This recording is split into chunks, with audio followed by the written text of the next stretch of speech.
Pag-uusapan natin tonight ang isa sa mga kinakiligan na K-drama recently na kakatapos lang. Ito, Tastefully Yours on Netflix.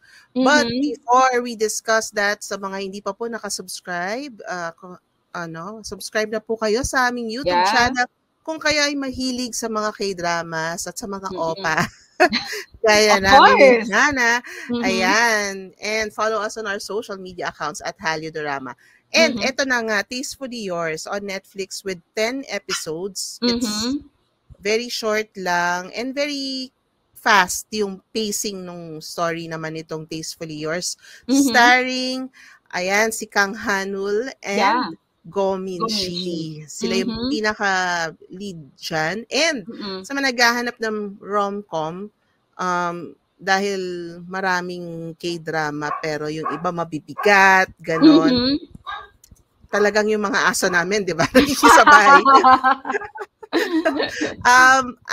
Etong Tastefully Yours ang isa sa mga marirecommend natin na rom-com sa ngayon kasi it's very light lang, very classic K-drama, I would say.